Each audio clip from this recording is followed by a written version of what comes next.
You are listening to episode number 74 with Alexandra Stockwell.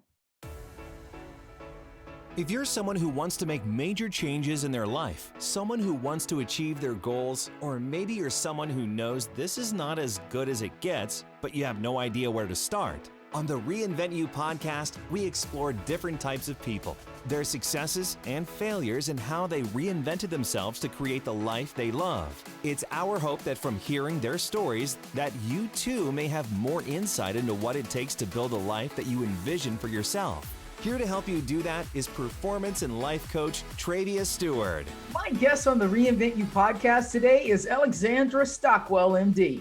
She's also known as the Intimacy Doctor. She's an intimate marriage expert who specializes in showing couples how to build beautiful, long-lasting, passionate relationships.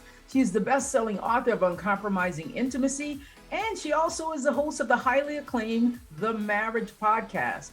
And for over 20 years, Alexandra has shown men and women how to bring pleasure and purpose into all aspects of life, from the daily grind of running a household to clear and intimate communication to ecstatic experiences in the bedroom.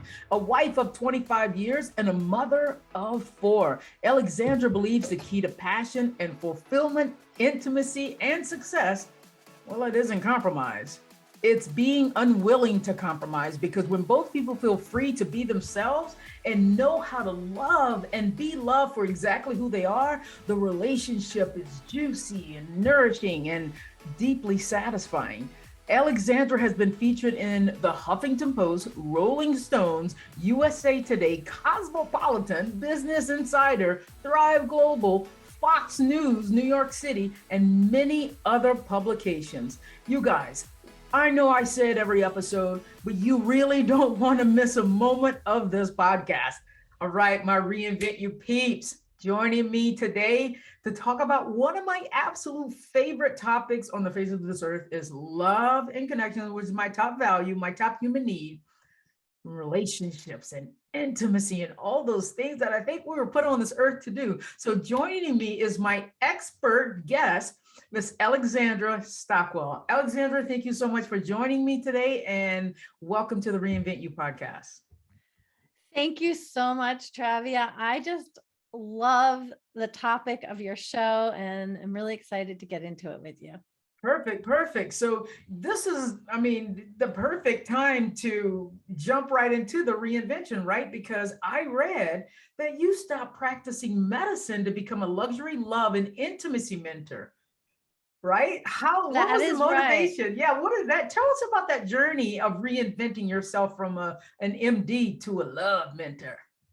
Okay, well, let me just say right off the bat, and I'm guessing this is common, but anyway, it's definitely true for me, that I knew what wasn't working for me before I knew what I was going to become. So I was in my mid-30s.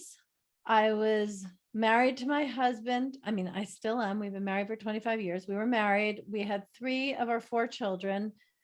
I had my own small practice north of Boston. I'd paid off my very sizable medical school loans, and I was an ambitious woman who had achieved all of the things I intended to achieve.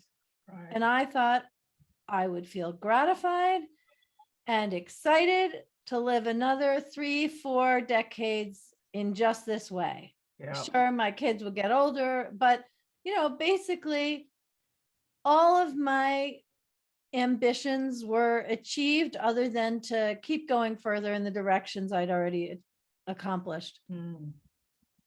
But I did not have that feeling. Yeah. Like the feeling of I'm in the right place and this is where I belong. I'm not talking emotionally or even psychologically, but in a way it was like in a new place inside my soul. Yeah, that's self-actualization, right? Exactly. And I think if I had been 65, I would have just stuck with it. But I was in my mid-30s with a lot of living to do. Oh, wow. And I Okay. did not want to continue, even though Yeah. there was nothing wrong. Burnout is a very common phenomenon among physicians, and I was not burnt out. I was laughing, I was happy, Mhm. but it's like I could see the handwriting on the wall. And Yeah. I listened at the level of a whisper. But the thing I want to say is that I had a lot of shame. Mm. And it's not that I knew I wanted to leave. I just knew something had to shift. And I actually tried different things Mhm. and realized that it wasn't about time management. It wasn't about this. It wasn't about that. And I kind of needed to just step back. So what I did is I went on sabbatical. I Okay. created a sabbatical for myself. And going on sabbatical for the first time in my life, I gave myself permission to do whatever I felt like doing. Absolutely. And I did it because I felt like it. And it wasn't a means to an end, because even if I was having fun in the past, it felt a bit like a means to an end. And it was, for someone who has achieved a lot, it was confronting for me to do Mhm. things for no reason, just following my nose. And I took a painting class. I sat by the river. I still had a household and 3 kids. So it wasn't like I had tons of free time, Right. but I related to my desires in my inner world in a very new and actually much more honoring way. Mm. And this led from one thing to the next. And I eventually really didn't go back to practicing medicine. And it was for my own purposes, because I wanted more juicy passion, sensual aliveness in my own life, in my own marriage, Yeah. that I took a fantastic, very thorough training, which also was a training for coaches, but that's not why I took it. At the time, I didn't even know what a coach was. But I like learning. Uh-huh. So I thought, well, let me check out the teaching lab. And then I knew I had come home, that is how I wanted to serve. Wow. So did you discover through maybe the teaching lab and discovering your passions and your gifts that you may have like kind of just forgotten, put them on the back burner, that kind of thing? Did you discover that through this class? And then you're like, oh my God, I'm waking up a part of me that has kind of been asleep. Tell me a little bit about that revelation.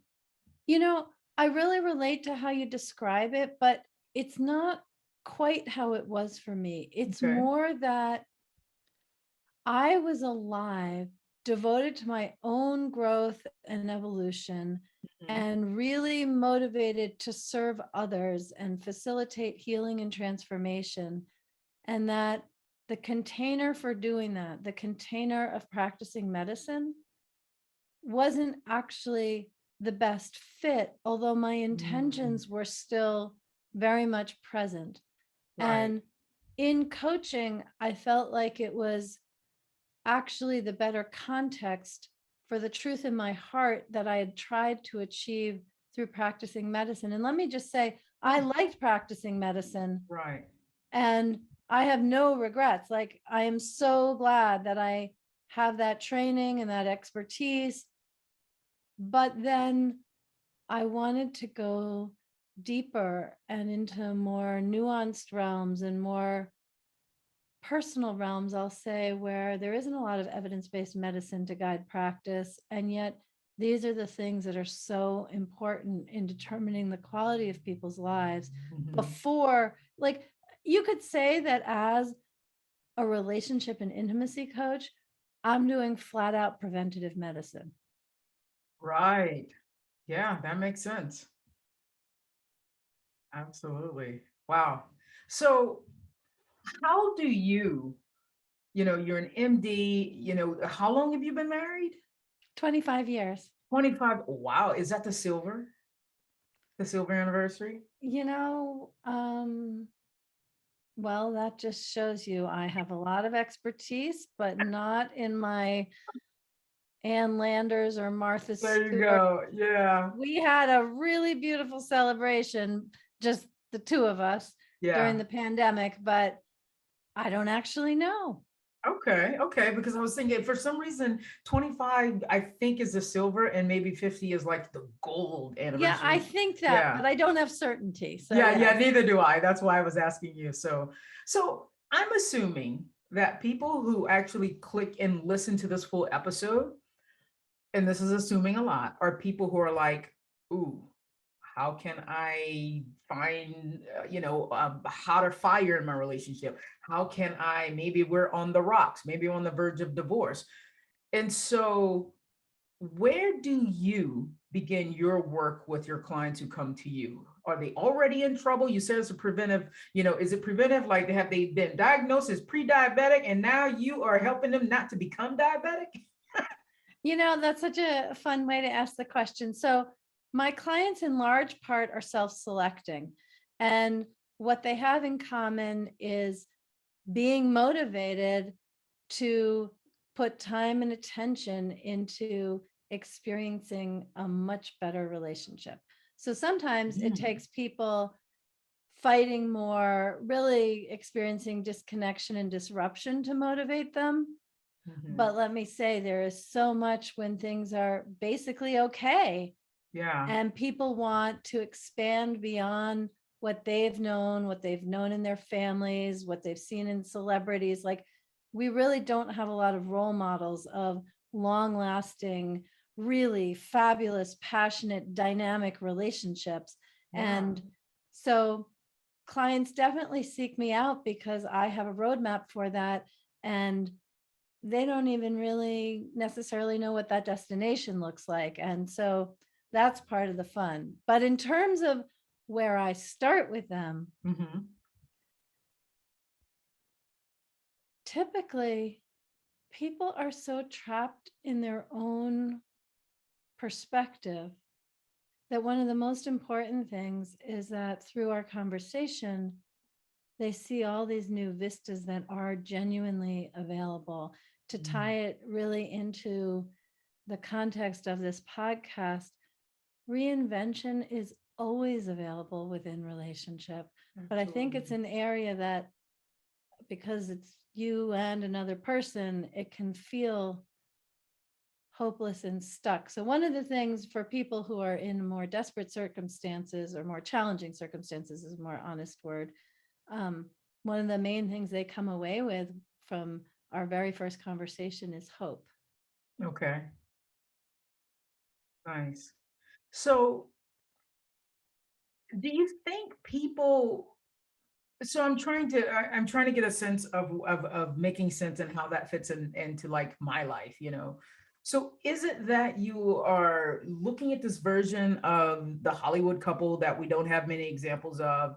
Or do you just know, as a couple who's coming to you, that it's like, I've read Danielle Steele for 27 years and I just don't feel that burning desire anymore. So, Okay, I I mean, is that it? definitely need option C. If A is being like the celebrities and B is Yeah, wanting more Danielle Steele, yeah. we need C. So let me say what the third option is. Okay. The clients that I work with, they typically look like they have good, strong relationships from the outside, and they do have good, Mhm. strong relationships. They live together, they're both working, they're caring for children when children are involved. Like, there is a steadiness and a companionship that Mhm. is present. And this is not typically something that they're complaining to other people about. Like, Right, okay. that's not my people. My people, things look good on the outside, but inside, one or both of them have a yearning because they know more is possible and aren't really sure what that looks like or how to get there. So it's like a kind of Mhm. a gnawing yearning, is what I would Right, say. I mean, okay. it can have more specificity if communication is dropping off, or sex is less frequent, or less fulfilling. Like, that's where it gets specific. But Mhm. honestly, typically it's a more subtle desire Okay, than Danielle Steele or celebrities. right. And But when they hear me speak about being married for 25 years, and I do have an extraordinary relationship in the bedroom with my husband, even though we have been together for 25 years. And one of the things that's so interesting to me is there's a trend, more luxury cars and luxury handbags and luxury shoes. But when it comes to our relationship, what is luxury there? Mm. And for me, it is feeling fully seen, feeling supported, doing the work I need to do to accept myself and Yeah, accept my husband exactly how he is, while also seeing the potential and possibilities for him. absolutely. So 25 years, that again, that's incredible. And I'm longing for that longevity myself, but I'm only on 7 years married. So, but I'm well on my way. So, Alexandra, what is the secret? You said you have a, 25-year marriage. It's a great sex life. There's intimacy. What would you say is the secret to that? I mean, because generally people who've been married for 25 years, they have become roommates and best friends. What's your secret?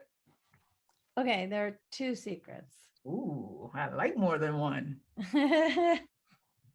So, one secret is the foundation of the relationship. Mhm. So, if people come together to pool finances, or they come together because that's what their parents expect, or they come together to have children, none of those things create long lasting passion. Mhm. And the evolution of marriage as an institution, it was something political. It had to do with transfer of property. Like we have a lineage of marriage based on reasons that really do not create fantastic relationships with ongoing dynamic goodness. So the first thing, whether you are new in a relationship or you've been together a long time, is to really consider if what you want to be sharing with one another is a devotion to your own and one another's personal growth and evolution. Because if you want to be two people who grow and evolve together, then everything is possible. So that is Yeah. definitely one secret. Okay. And the other secret is curiosity. Mm. Because if you think of what it's like when you're falling in love, oh, you just are so curious. What is your person's favorite vegetable? Where does that Yeah. scar come from? What do they dream of? Like, we just, we want to consume all of it. Mhm. And then comes the wonderful feeling of companionship. And I know how to finish his sentences. He knows how to Mhm. finish mine. We know what one another's going to order in a restaurant. And typically people withdraw the curiosity. Ooh, And yeah. there's some comfort in that, but it is not helpful for passion. Ooh, yeah, that makes sense. I've never heard it put like that. It's like I've heard it stated as, oh, we quit dating one another, but you withdrew the curiosity. You stopped being curious. I love that. And that Wow. goes part and parcel with the first thing of being devoted to ongoing growth and evolution, because Mhm. when you are a growing, well, all of us are growing, but when we are actively growing by choice, there is always something interesting to be curious about. Absolutely. Wow. So you and your husband have a great foundation and you are curious about one another. Yes, I mean, this is something that people can understand when it comes to children as well, because when children are learning to walk and talk, like we are so interested. Mhm. And my four children, my oldest will be 25 next month, my youngest is 9, and I have to say, while it's definitely more nuanced, I have yet to find a phase where I am not fascinated by their growth and evolution. And I hear Right. new things in my 22-year-old son's voice as he's graduated from college and getting a job. And it's also interesting. So I think there's a lot of being interesting and being interested, Hmm. which That- contributes to the passion. Yeah. Now, is that because you're a coach? Is that because you work on being curious, being intrigued, and being interested in people? Because most people just aren't. I definitely don't think it's because I'm a coach, although I have to say being a coach is helpful. Yeah. What I really think is the cause of this problem, this epidemic, is the absolute most common relationship advice that is given throughout the Western world and probably the whole world is that if you want a great relationship, you need to learn to compromise. The key to a great marriage is being good at compromising. Yeah. We've all heard that. Absolutely. It's not true, because if you want companionship, comfort, conflict-free, bland, neutral relating, well, compromise will definitely deliver that to you. Mm. But if you want passion, dynamic, vulnerable, erotic communion, and the amazement of, oh my gosh, can you believe, like, what did you say? And let's experience that. And whatever this looks like, maybe it looks like hiking and extreme sports. Maybe it looks like adventures in the bedroom, like whatever this looks like for you. Right. And those are dramatic examples. We can use much more mild ones, like about who's doing the dishes as well. But all of that comes with what I call uncompromising intimacy. And Okay. I want to be very clear, uncompromising, that doesn't mean you're a bully or you get your way all the time. But whereas compromise means that you hold back who you are in order to make your partner comfortable, being uncompromising means you bring all of yourself to the relationship. There's no part that you're checking at the door. And when you share the truth of who you are, what you want, what you feel, and you invite your partner to do that, then both of you have all of the information and can collaborate on how you're going to proceed. And so I really want to emphasize that it doesn't mean you get your own way. Uncompromising means you reveal yourself fully. Okay. So where my brain has gone, and I hope this is totally fine. So Bring when it I on. when I hear you say these things, all I'm thinking about is, oh my goodness, every time, like if somebody's been married for 25 years, whether you're curious or not, I have these people in my life who are like swingers, are you a love intimacy mentor who it's like somebody comes to you and goes, we need to spark up our sex in the bedroom, right? Like, do you like, okay, we tried everything, but what is your advice and what is your perspective on like polyamory, like swinging, all those things, which I find so fascinating? Okay, so I want to move through this part of the conversation slowly because it Okay. is ripe for misunderstandings. Yes. Okay. So I'm just going to pace it differently, not because I have any issue with it. So I have a lot of experience working with couples who swing and polyamory, and one of them is polyamorous and the other one isn't or wants to be. Like, that's all very complicated. And one of the main things that people who are really devoted to polyamory often say, I'm generalizing, but one of the things they often say is that the thing about being polyamorous and having multiple partners, or ethical non-monogamy, which isn't exactly the same thing as polyamory, but anyway, that it means more consciousness on their relationships, that there's no going to sleep at the wheel when you're participating in ethical non-monogamy, because there's so many other variables to attend to within oneself and in relationship with other people. Mhm. And I think that the heightened attention, which is found when ethical non-monogamy is practiced well, it isn't always, but when it's practiced well, that heightened attention is really essential for the kind of passion that I'm talking about, but the container of ethical non-monogamy is not. It's not specifically a hindrance, but it's not required. So Mhm. let me answer in a non-linear way. Okay. So I had a client who had been married for 5 years, liked her partner very much, but became bored with the intimacy which had trickled off, Mhm. gotten divorced, and now was with a new partner, the love of her life.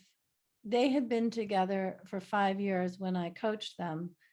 And this woman was so concerned that the sex was going to become bland Mhm. and boring, and that she would be faced with a terrible decision. Was she going to stay with this love of her life, or was she going to sacrifice her sexual gratification? Mm. Because she was sure you can't have both. She said, because I like novelty. Okay. And my response is, novelty is amazing. And the main thing is that it looks different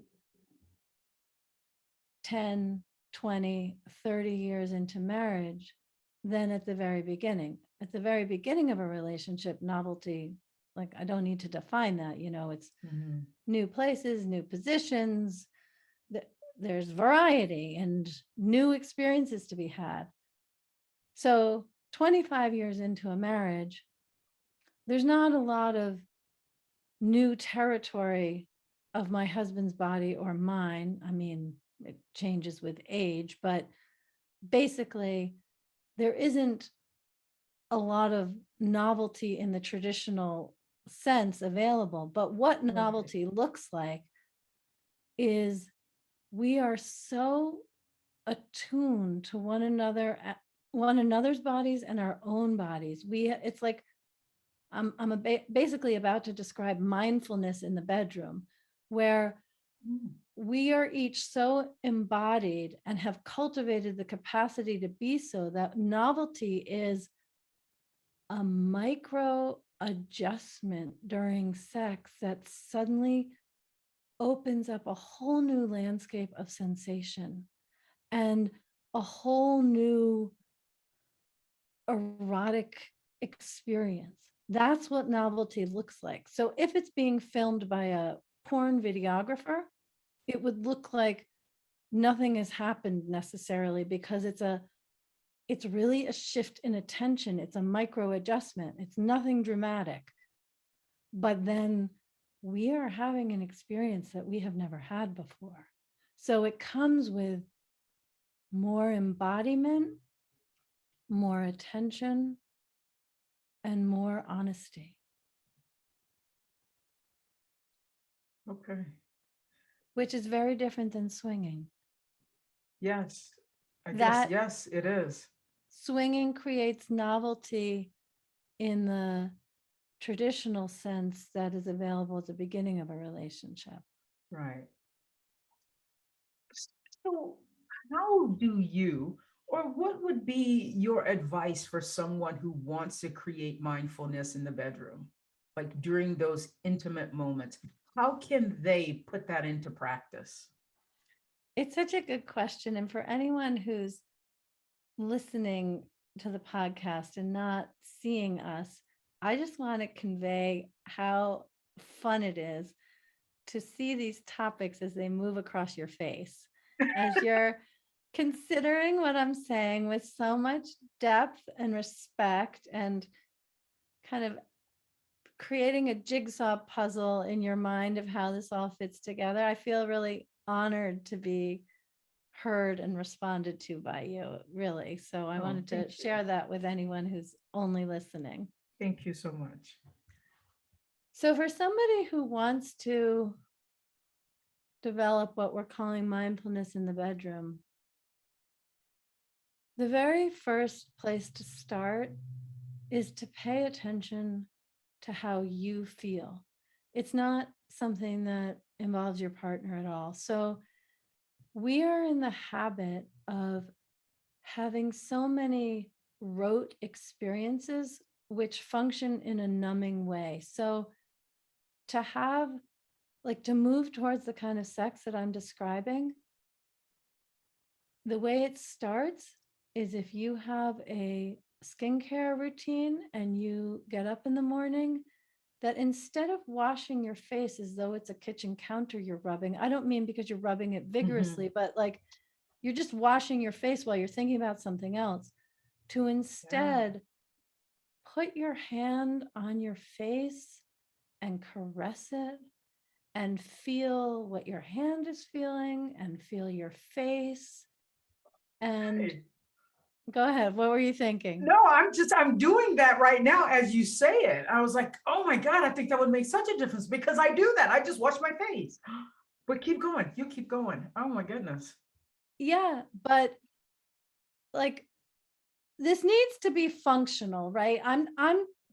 I get a lot done in my day. And Mhm. so I'm not talking about like moving through the day as though I'm stoned and doing everything in slow motion. That's not what I'm talking about. Right. But when you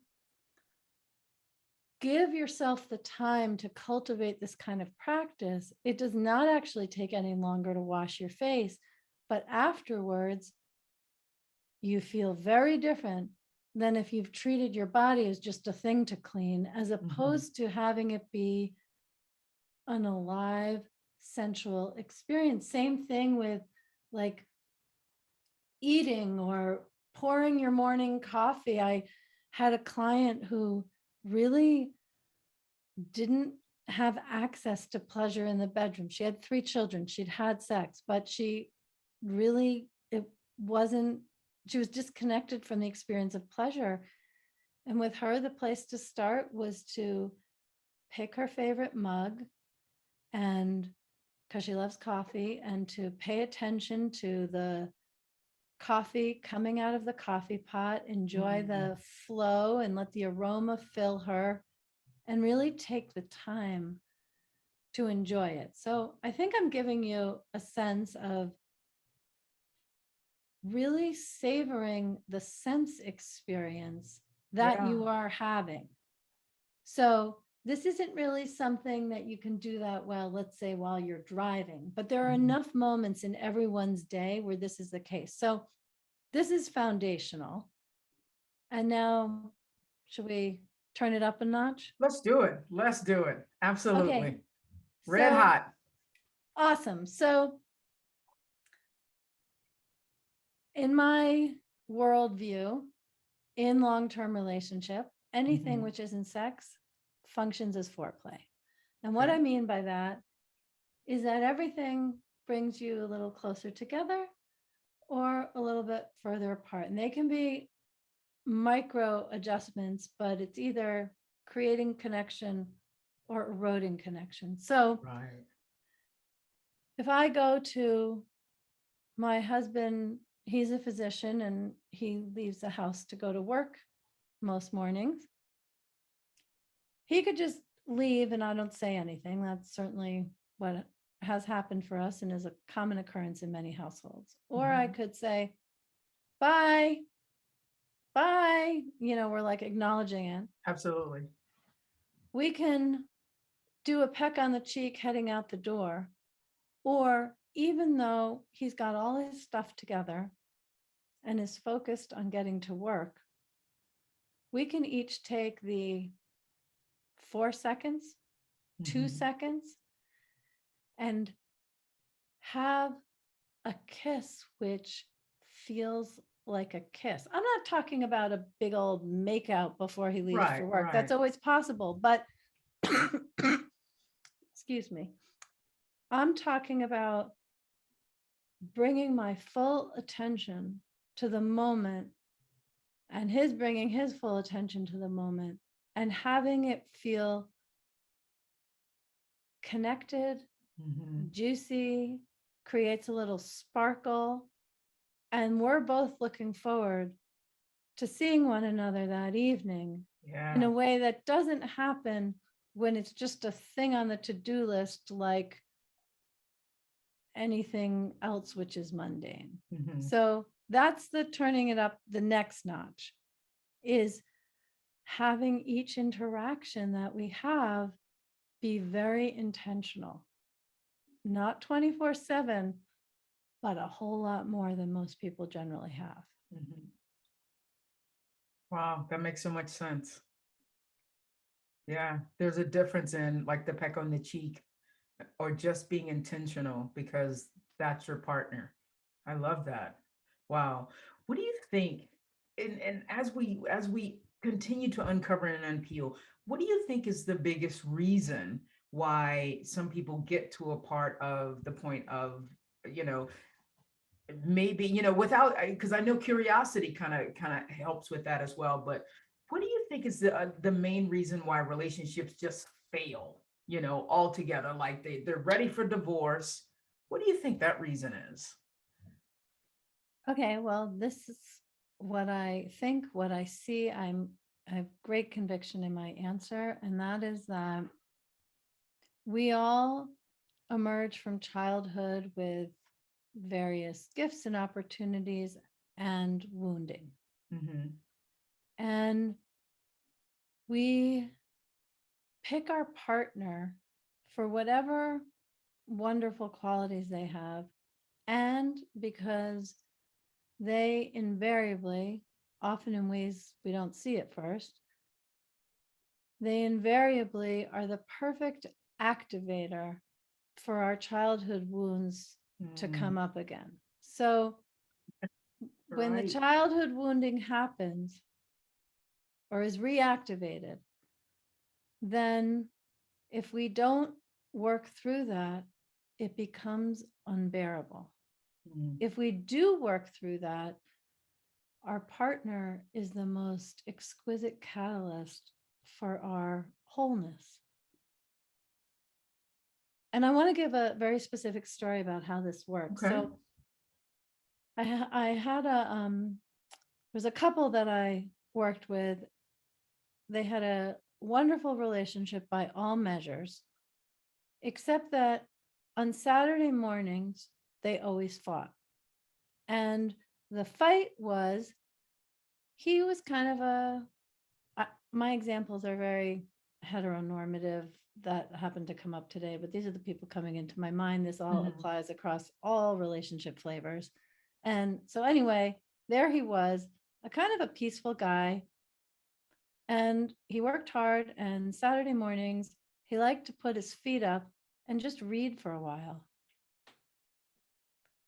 And she would hear that, would experience that, and just start talking to him and start interrupting and not letting him just sit and read with his feet up, and Mhm. eventually nagging. And he would say, "Can you please just give me some quiet?" And she would get more and more intense. And they otherwise had a good relationship, although, of course, this was starting to bleed into other days as well. But it really started on Saturday mornings. Mhm. While speaking with them, come to find out her father was an alcoholic who went quiet before he became violent. Mm, She hadn't made this connection, but of course, her wounding, her conditioning from childhood was such that when her dear, loving, non alcoholic husband went quiet, there was a part of her body that was conditioned to want to prevent that because it mhm. anticipated violence was coming next, although violence never came with her husband. Right. And as soon as this was brought out, her husband said, I don't ever need to read. Like, I'm happy to just keep talking and Mhm. keep busy, no problem. But as soon as she saw that, she said, actually, it's fine if you read. Because just having the awareness shifted the locus of attention, and she Mhm. saw the work she needed to do. And this is the kind of situation where if they hadn't sought out coaching or counseling or any kind of support, give it 2 years and they would have been divorced. Yeah. But because they took the steps to get the support, the childhood wounding that got activated really could then become healed. And they could, I mean, he had his version, but we're focused on hers right now, Mhm. that she could really grow, heal, and live in more wholeness. So Yeah. I see relationships as absolutely the ultimate vehicle for personal growth. And there are times when two people, they get what they came to get from one another and then they separate. But I think the divorce rates of 50% of first marriages, 60% of second marriages, 73% of third marriages, those statistics are changing with millennials waiting to get married and Mhm. being more intentional. So those statistics are actually a little bit outdated, but they apply to people 40 and over. Those numbers, 50% of first marriages ending in divorce, those have much more to do with the fact that childhood conditioning gets triggered Mhm. and people don't use the opportunity, which can feel not at all like an opportunity. It can feel devastating and hopeless, Yeah. but it really is an opportunity for healing and empowerment. I love that. Wow. Yeah. That makes so much sense as well. How do you know when a couple comes to you if they are just at a point of no return? That relationship is not salvageable. We're not moving forward. You two should really just go your separate ways. My developed superpower is to Mm. perceive the point of connection, to perceive the essence of intimacy between two people. And very often they don't perceive it. They Okay. each have their own perspectives, but I can see what they have come together to learn from one another, if you will. And usually it's a perfect pairing. So if we go to the example of the couple on Saturday mornings, where this wasn't the case, but I'm going to make it up as though it was, that he had never,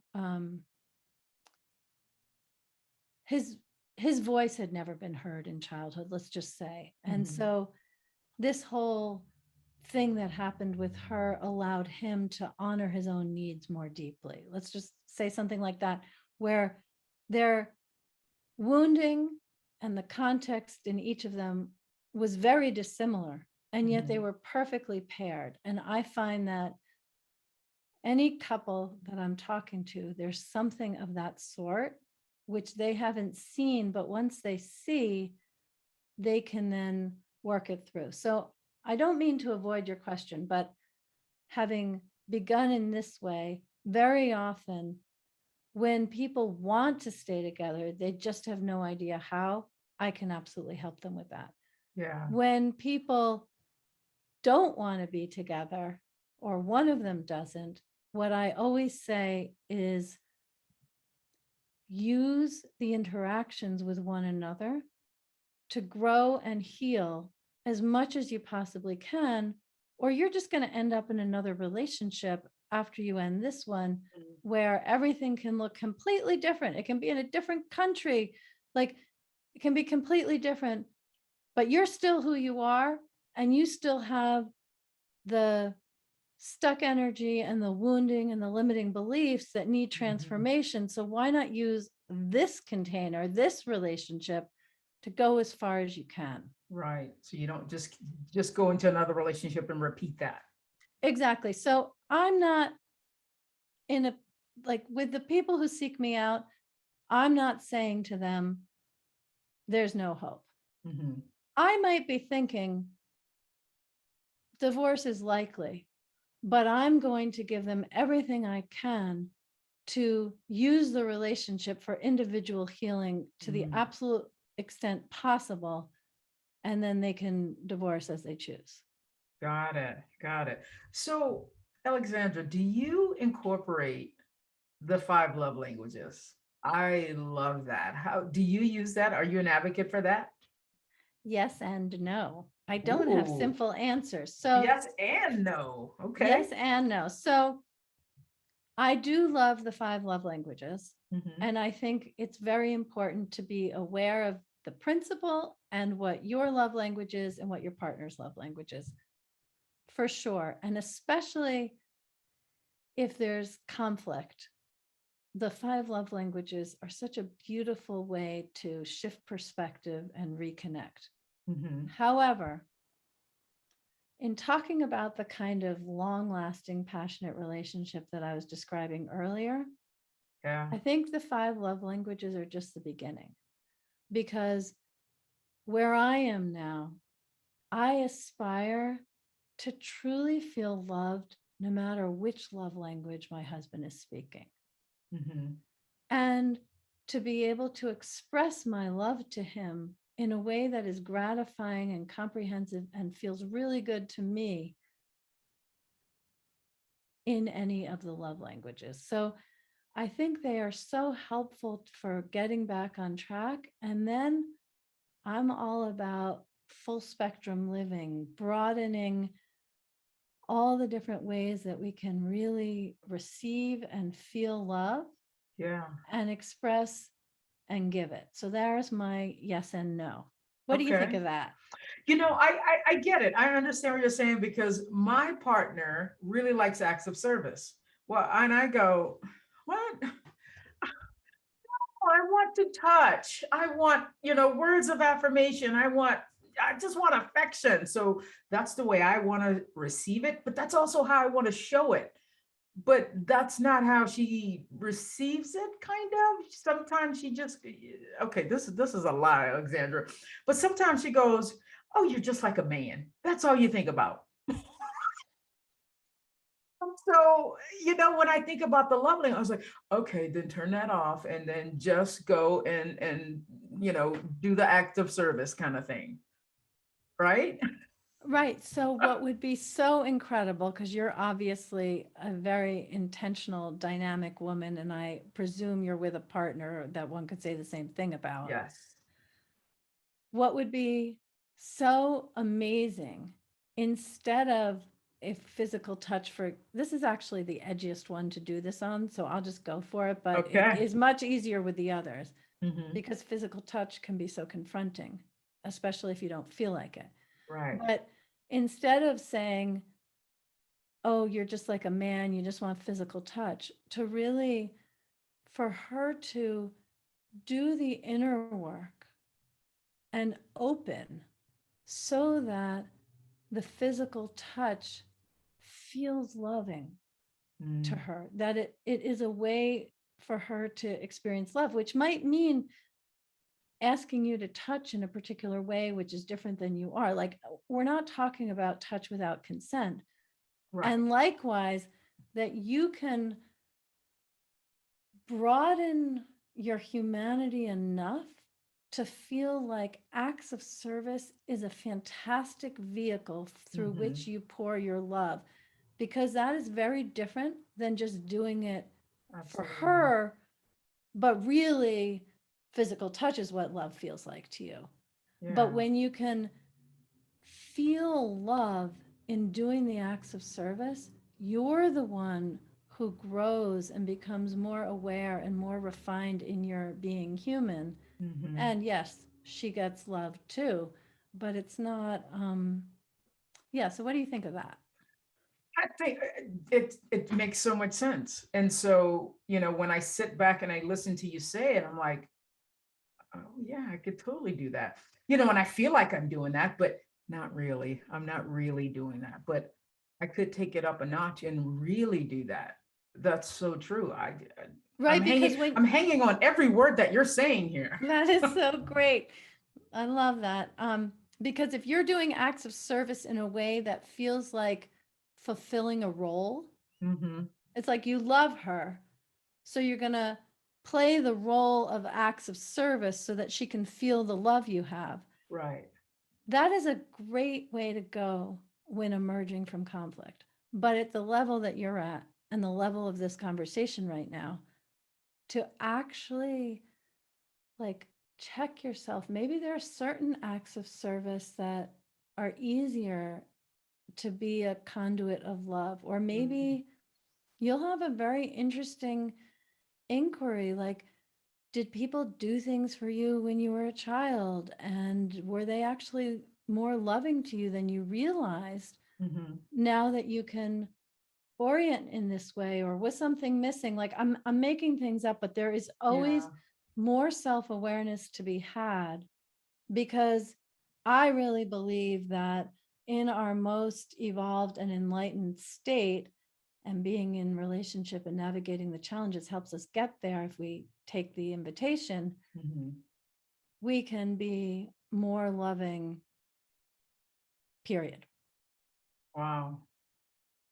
This has been so fabulous. Oh my goodness. I wish, I'm going to have you back because there's so many more questions that I want to ask you that people are like, girl, in that episode already. So, Alexandra, how can people connect with you? How can they work with you? Like, are you open for clients? And what is the process of getting in your world? Well, thank you so much.